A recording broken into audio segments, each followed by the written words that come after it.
We've come to the fun bit of the show. Every Friday, our Friday Fun Forum, a special guest will join me. We discuss some of the big stories that have happened over the week. And look, it's my pleasure as an old mate, a ex-broadcaster, although the guy should still be broadcasting, and one of the stars of The Rock when I was there as well, Nick Trott, Trotty, mate. Hello. Mate, how are you, Leah? How are you, my friend? Been a while. I'm good, thank you. I know it is, and I'm just sitting here in my hoodie. Yeah. Have you got an hoodie? Well, what do you? You sound a bit. You sound a bit blimmin' already. We've hit a wall. You sound a little bit like you're in the toilet. Oh, what are you using? Hang on. I'll turn off the Bluetooth. Oh, yeah. Yeah. It's been a while, Kelly's. You know. And then he's bloody hung up on his. Oh, wait there, I'll call him back. These broadcasters, eh? It's cold. Oh, I knew there was something wrong. He's turned something on. All right, here we go. Let's try again. He'll answer the phone. He better not be swearing. This is a really good start, Cal. Yeah. All right, how are you? Got me now. Oh, there we go, mate. I am.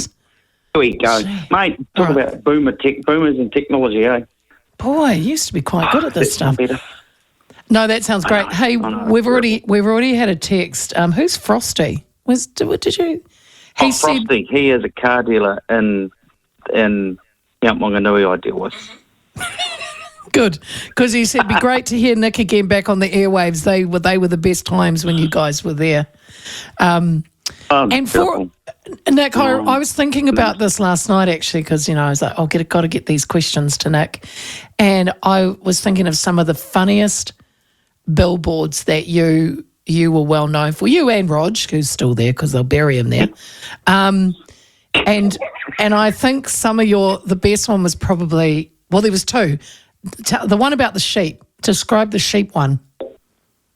Okay, the sheep one. We you got to remember that there was just Roger and I were the only ones who were the marketing. We were every single department.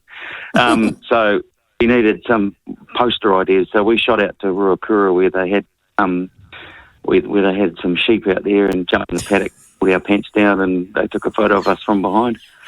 And could you imagine that now, got past the censors.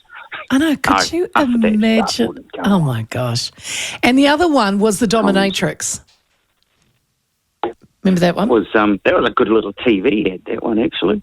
Yeah. Hey, boys. Yeah, that was a great one. She was a proper Dominatrix, and she had a phenomenal body. And it was, again, you could just see her. She was all booked up, so, because we thought, we might get what are you doing? No, I'm busy. I've got to rush off. Okay. Next time. And that was a billboard as well. Anyway, let's move on, Nikki. Let's talk about this is really heavy to start with. So, Trotty, I'm sorry, but this boy, this 16-year-old, sadly lost his life. He was stabbed yesterday in Dunedin. And now a 13-year-old is facing a murder charge. I spoke with Marie Dyberg, and she's saying that, again, it starts at the home. We do have to have support for these kids. And, of course, the text have been crazy saying, I'm sick of hearing it's poverty and they're not babies. They're killers. I mean, what's your take on these kids? Mate, I a number of years ago, I would have been, bloody lock them up and throw away the key and that. I've sort of not softened in my old age, but I've been like, I'm a boxing coach now as well, so I've been doing that for about 8 years. So we have a few of troubled youths come in, and I know that turns their life around. But there's a small segment there that you just cannot. There's nothing there. It's really, really sad. Yep. And I believe that it all does. Marie, love her or dislike her, I tell you what, if you're in trouble, you'd have her as your lawyer, I tell you that. Oh, yeah. Free.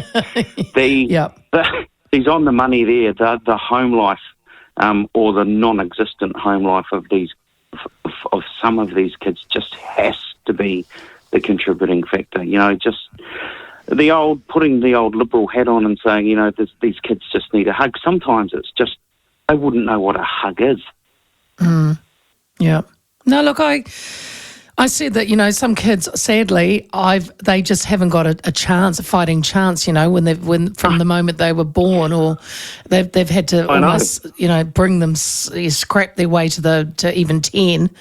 And it is. I can see why they've chosen the life they've known, but I think nowadays, communities are feeling unsafe, and they want to see justice, but it's a.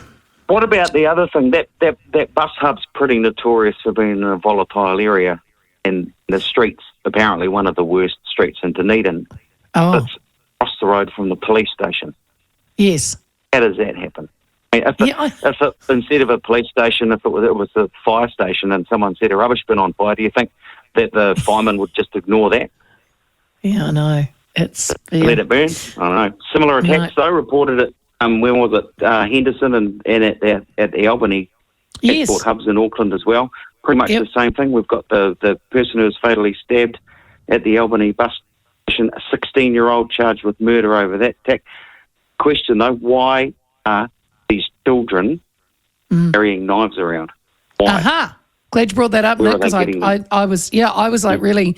Well, the thing is, they are so easy to get, right? But I think we need to start, because they're moving around in quite big gangs. There was one recently where 2 girls got beaten up at a bus stop by 20 kids, and police should be able to go up to them no matter what time of the day and go, right, what are you guys all doing hanging around? What's going on? You catching a bus? Where's your ticket? You're not? Right, empty your bag. Right, I'm going to pat you down. People might scream, the Liberals will go, you can't touch little Timmy. It's their right, you can't.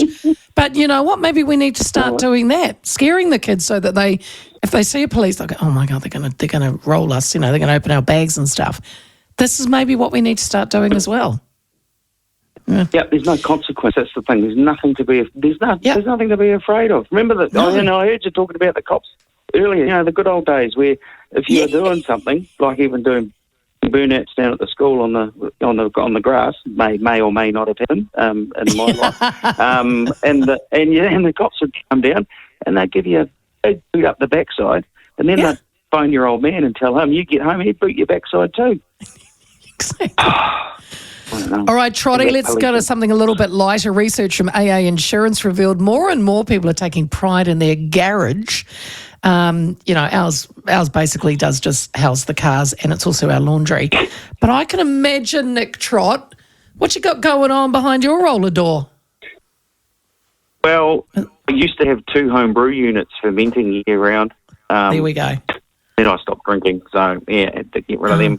I saw the story, and I instantly thought of my father's garage, which is a thing of beauty, because he's a bit of a hoarder.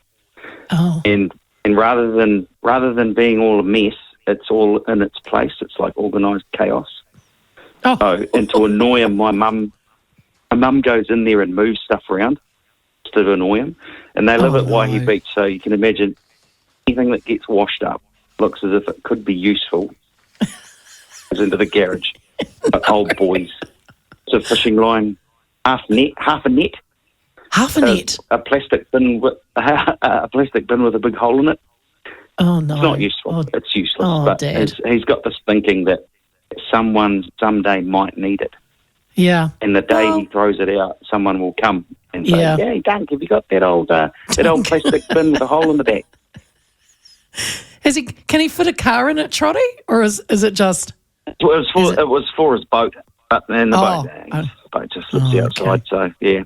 So do you know that I like it when people leave their garages open, and it actually gives you a bit of a glimpse into their lifestyles. A lot of them, I don't know if you've seen it, but there's no cars in there. There's a couch and a beer pong table and stuff like that.